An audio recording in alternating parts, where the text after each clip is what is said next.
either the political or intellectual leadership in the Muslim world to be able to convey our point of view.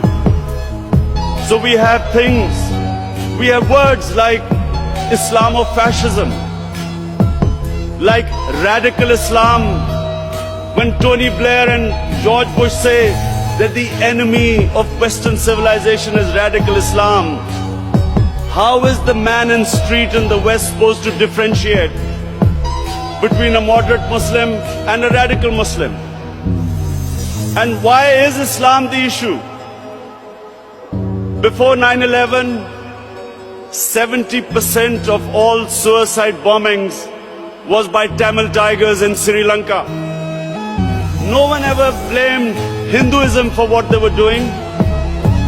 No one ever said that tell the Hindu priest to tell them that suicide bombing is not part of Hinduism. So why were we on the defensive?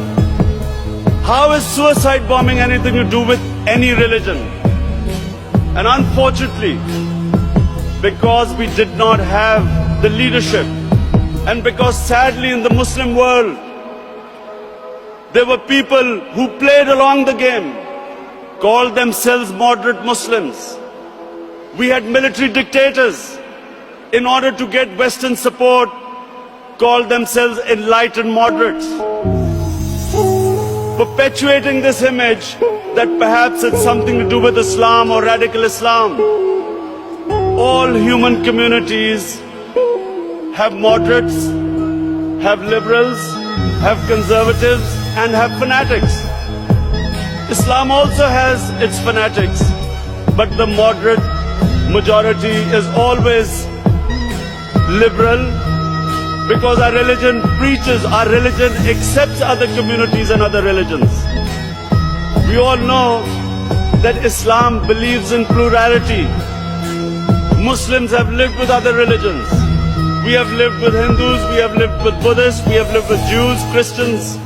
We accept, as the Quran says, Allah says in the Quran that it is through His will that we are distributed in different communities. It is through Allah's will that human beings are distributed in different religions and communities. And Allah goes on to say that had He wanted, we would all become one community. And then it goes on to say, the ayat goes on to say, compete in being good human beings. So we have a religion which preaches plurality. We accept other religions. Nowhere does Allah tell us to convert everyone to one monoculture or mono-religion. And all we are asked is to be better human beings. Compete in being better human beings. So when we have things like the whole religion being called Islam, radical Islam, putting Muslims on the defensive, it is our failure to convey the true teachings of Islam to the Westerners. And the second point is very important to understand.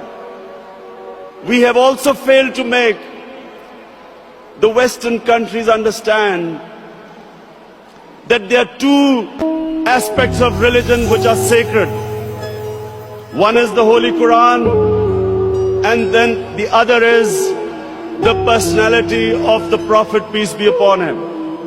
Unfortunately, when either the Quran or our Prophet, peace be upon him, they are ridiculed, the Muslim leadership has failed to convey to the Western countries that it pains and hurts us.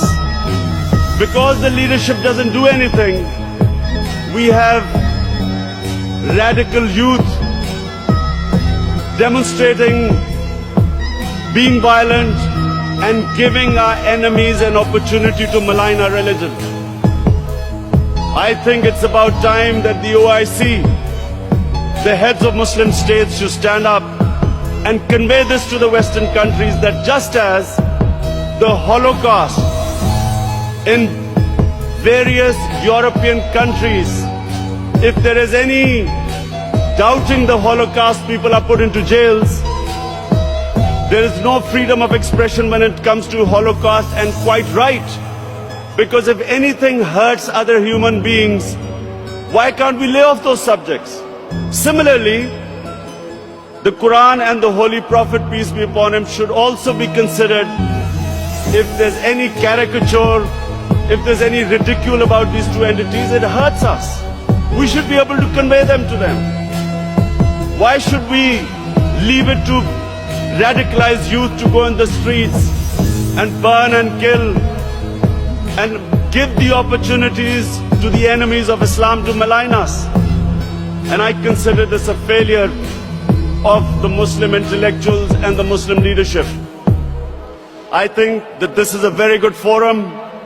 Before we leave, we should pass a resolution that we have to make Western countries understand